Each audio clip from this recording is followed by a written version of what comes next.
Today on What It's Like 2022 Factory 5 AC Cobra. But before we get into all of that, I am Jay. Welcome to What It's Like. This channel, we cover the classics, vintage, some exotics, lots of orphan cars, and cars that are off the beaten path.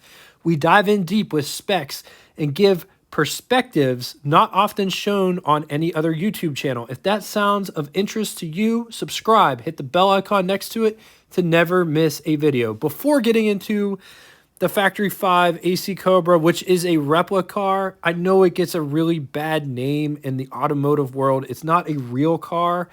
Let's talk about what this car is a replica of.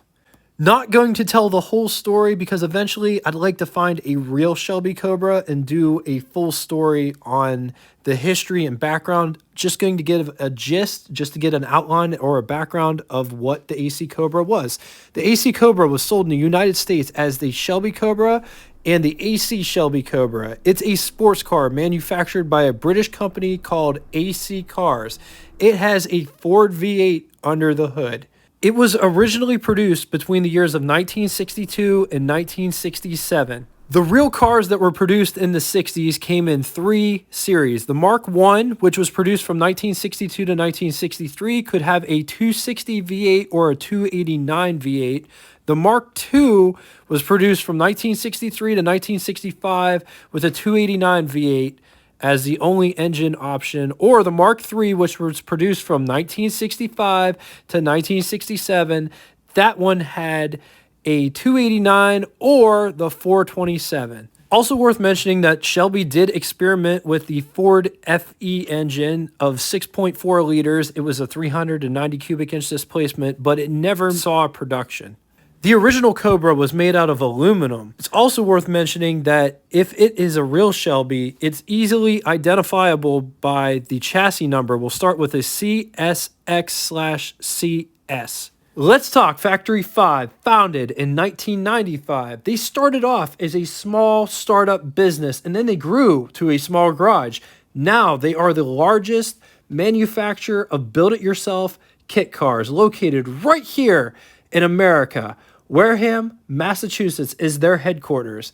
They offer way more than just the AC Cobra Roadster. Their other models include 33 Hot Rod, Speedstar, 35 Hot Rod Truck, 65 Daytona Coupe, 65 Daytona Coupe Type R, GTM Supercar, and the 818. Getting back to the Mark IV Roadster, I am getting all of this information straight from their website.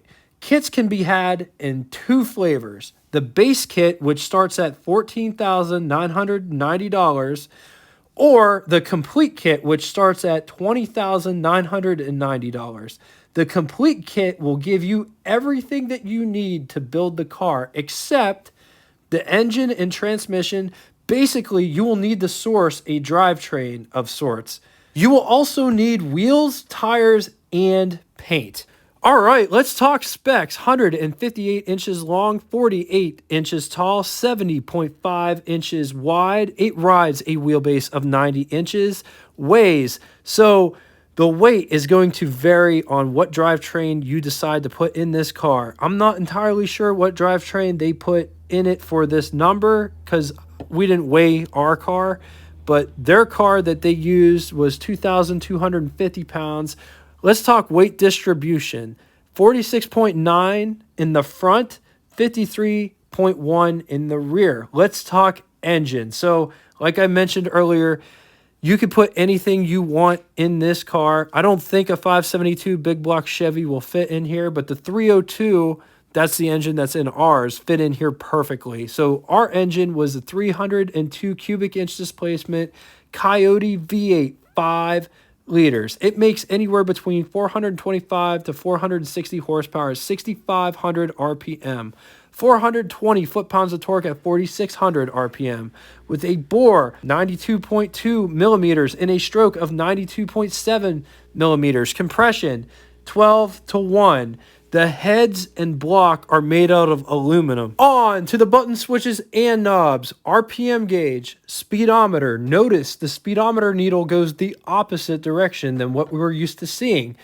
The speedometer is also GPS driven. Odometer and tripometer are digital and they only show when the car is on or running. The rest of the gauges can be found in the middle of the dashboard. Water temperature, battery, oil pressure, fuel, clock, ignition is located just below the fuel gauge, headlights, toggle switches. One on the left-hand side is for the turn signals.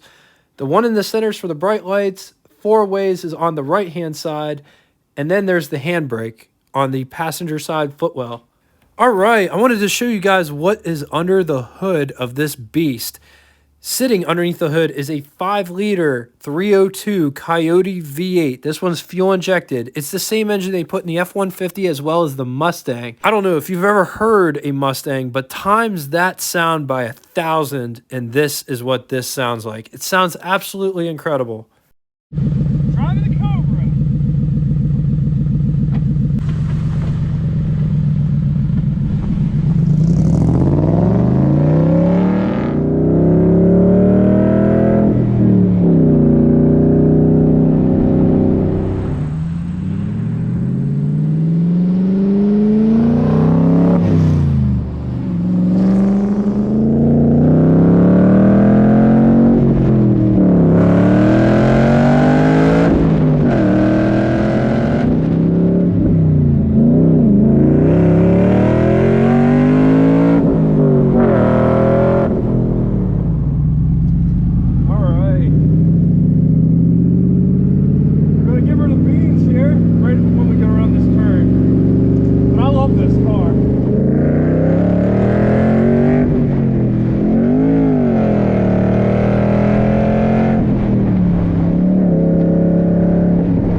Keeping it between the lines, my friend. I'm trying. Also, these bumps are really, really strong on this car. Yeah. So be careful when you go over those. I found that out going 60 over it. Yeah.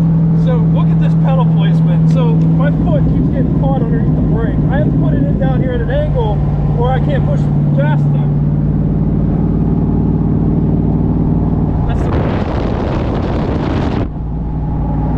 It's nice and smooth though. I love it.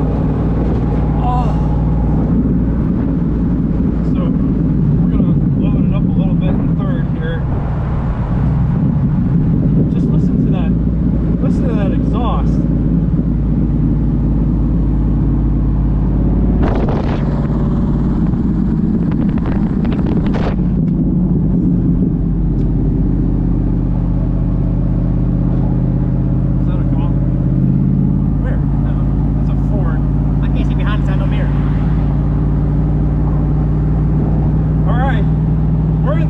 I'm at 40 miles an hour. Watch this pull.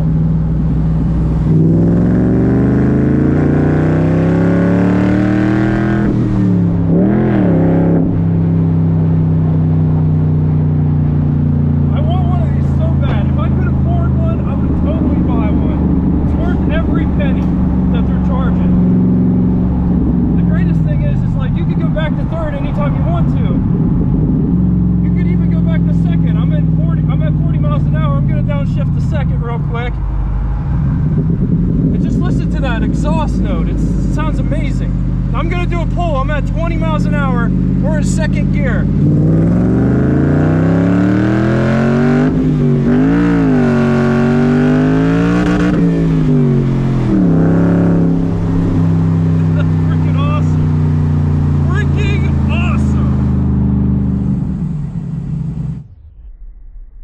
On then to the pros and cons. Can build to the specs you'd like with an engine, transmission, drivetrain of your choosing. If you have an original Cobra, this is a good alternative to drive because the original Cobras, they're getting so expensive and frankly, they're not replaceable. Whereas you could drive this, use it, and it is replaceable. On the cons, it's not real, and most people will look down upon you at Cars and Coffee or your local car show because it's not real. But who cares? This is an awesome car. I'll even take it one step further to say this is honestly the best car that I've ever driven. I don't care if it's real. I don't care if it's a clone.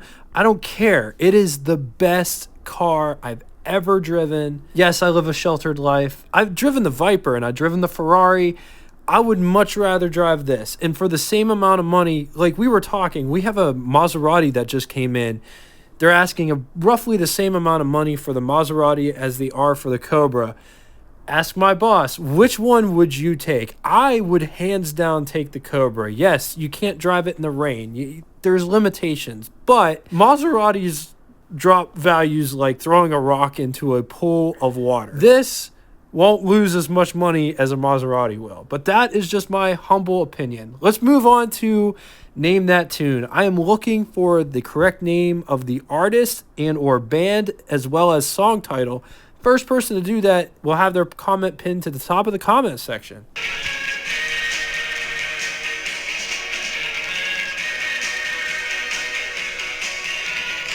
Man, I was born way too late. The harmonies get me every time. Anyway, thank you all so much for coming out and watching this. I really appreciate all of the support. And until next time, toodaloo!